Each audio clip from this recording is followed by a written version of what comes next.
이런 트레이닝을 했을 때의 호날두가 더 기능이 상쇄되고 기능이 떨어지고 기능이 잘 하지 못하는 상황을 보이고 있는 거죠. 안녕하십니까. FTMC 발달운동연구소 송민건입니다. 오늘은 오랜만에 조금 근육학에 대해서 조금 설명을 하도록 하겠습니다. 이런 것들이 기능적인 트레이닝에 있어서 조금 많이 중요한 사항이고 이런 보디빌딩이랑 조금 많이 틀린 것들, 그리고 일반 상식으로 알고 있는 내용들이 기능적인 것에 도움이 안 되는 것들을 제가 오늘은 좀 설명을 드리려고 하고, 만성통증 환자들한테도 이런 근육학이 중요하고 선수들에게도 중요합니다. 왜냐면 만성통증 환자들도 어찌됐건 원하는 게 결국에 얻으려고 하는 것이 기능의 회복이기 때문에 그렇고, 또 선수들은 기능을 최대치로 끌어내기 위해서, 그게 퍼포먼스로 나오긴 하지만 퍼포먼스가 아니더라고 하더라도 스킬 부분이나 아니면 스트렝스닝 자체도 펑셔널한 스트렝스닝이 필요한 거지 그냥 스트렝스닝이 필요한 게 아니죠. 예를 들어서 밀리터리 프레스만 잘 한다는 게 아니라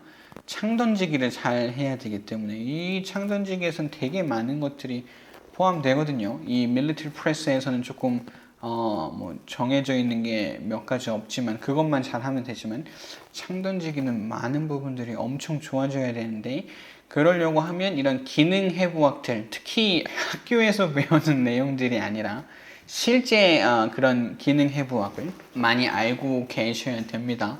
그것들이 많은 기능을 개선하는 데 도움을 많이 줄 거예요. 일단 한번 이 영상을 잠깐 보면, 이 라티시무스 돌지를 운동시킬 때에 이렇게 라티시무스 돌지를 엄청 이렇게 사이드 밴딩을 해서 라티시무스 돌지를 엄청 많이 쓰죠. 뒤에서 또 보면 이게 뒤에서 보면 더 명확하게 보이죠. 라티시무스 돌지를 늘렸다가 수축했다 늘렸다 수축했다. 그래서 이 지금 라티시무스를 충분히 이 라티시무스 방향대로 쓰고 있거든요. 이렇게. 이 라티시무스 돌지가 그렇게 중요한 근육이 아닙니다. 기능을 더 방해하는 근육일 수도 있어요.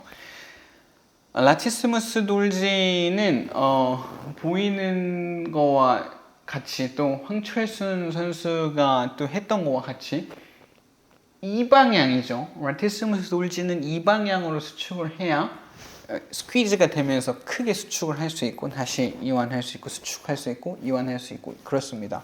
그렇기 때문에 척추, 스파인을 방해하는 요인들이 정말 많아요.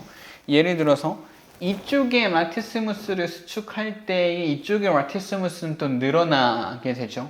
그러니까 그것이 어찌됐건 하나를 과도하게 라티시무스 돌지만 이 광배근만 과도하게 썼을 때는 옆으로 밴딩, 사이드 밴딩이 일어나면서 기능을 제대로 못할 수 있습니다. 만약에 테니스를 칠 때도 그렇고 마찬가지고, 만약에 라티시무스 돌지가 두 개가 같이 과하게 긴장하고 있다고 하면 이 트렁크 익스텐션을 해버리게 되죠. 그렇기 때문에 트렁크 익스텐션도 또한 척추를 이렇게 앞으로 내밀기 때문에 축이 딱 잡혀서 회전을 딱 만들어야 되는데 그 축이 잡혀져 있지 않습니다.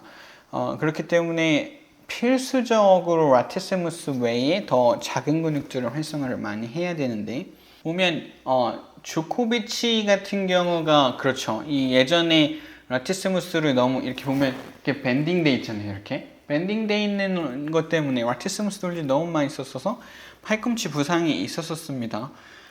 그래서 체코 가서 치료한 경력이 있는데 이걸 막 이렇게 알리는 걸 원치 않아 해서 이렇게 초반에는 설명했다 나중에는 설명을 안 하더라고요. 조코비치라고. 어찌됐건 라티시무스 돌지를 너무 많이 썼어서 팔꿈치로 스윙을 하게 되는 경우가 생깁니다. 왜냐면 밴딩이 돼 있기 때문에 팔꿈치에 부하가 많이 갈 수 있거든요.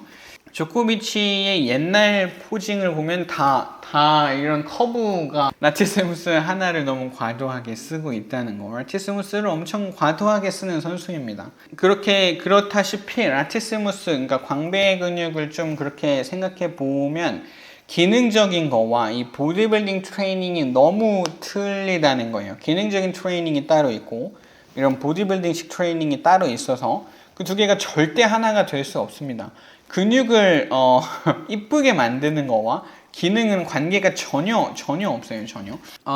이 부분을 보면 메시를 보게 되면 메시의 허벅지 근육들을 보면 되게 앞이 되게 맨들맨들해요. 메시보다는 네이마르가 훨씬 둥그렇죠. 지금 파리 생제르맹에 있을 때도 둥그렇습니다. 되게 둥그렇죠. 모든 근육들이.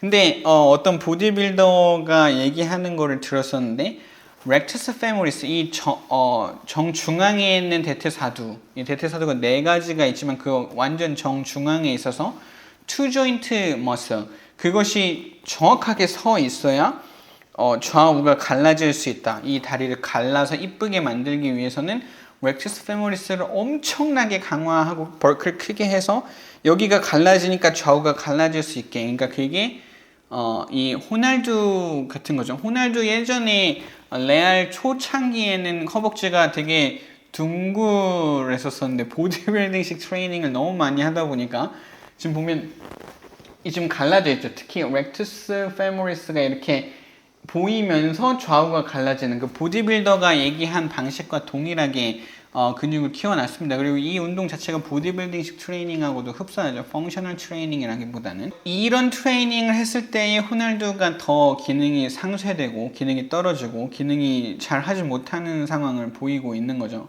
그렇기 때문에 기능 해부학, 실제 기능 해부학, 그 학생 때 배운 게 아니라 실제 기능 해부학에서는 근육들이 다 이렇게 어떤 한 근육의 벌크가 큰 게 아니라 되게 협응이 잘 돼서 코디네이션이 잘 돼서 되게 적절한 머슬 톤을 갖고 있는 것이 정말 건강한 상태고 기능을 잘 사용할 수 있는 상태인데 보디빌딩식으로 이쁘게 근육이 크고 벌크가 크고 근육이 좌우가 막 갈라져 있고 나눠져 있고 이런 것들은 너무 과도하다는 거예요. 근육 자체가. 근육이 크다고 해서 뭐 축구를 잘하는 건 아니죠. 그러니까 호날두가 원래 잘했었기 때문에 이런 트레이닝을 해서도 잘 하고 있는 거지. 그러니까 그래서 지금에서야 좀 점점 기량이 떨어지는 거예요. 왜냐면 안 좋은 트레이닝을 너무 많이 했기 때문에.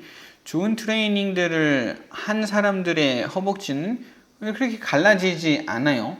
그러니까 이 라티스무스랑 똑같습니다. 라티스무스를 과도하게 쓰는 게 아니라 다른 작은 근육들과 라티스무스 돌지가 이렇게 협응한 상태가 정말 아름답고 또 기능적으로 아름답다는 얘기죠. 제 말은 겉으로 보여지는 게 아니라 실제 기능이 아름답고 기능을 잘 쓸 수 있는 상태인데 만약에 아까 그 황철수 선수나 보디빌딩처럼 이 라티스무스를 엄청나게 강화를 하게 되면 기능학적으로 봤었을 때는 이런 상태를 보인다는 겁니다. 이런 상태, 척추를 구부러뜨리는 상태 아니면 이런 익스텐션을, 하이퍼 익스텐션을 좀 많이 하는 상태로 보여줄 수 있는 거죠.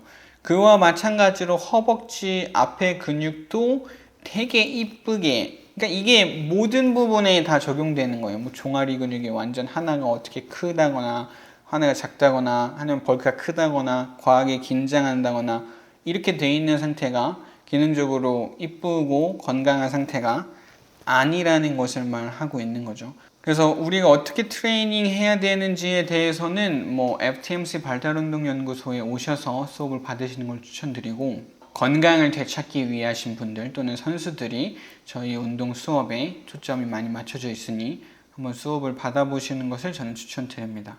네, 이상입니다.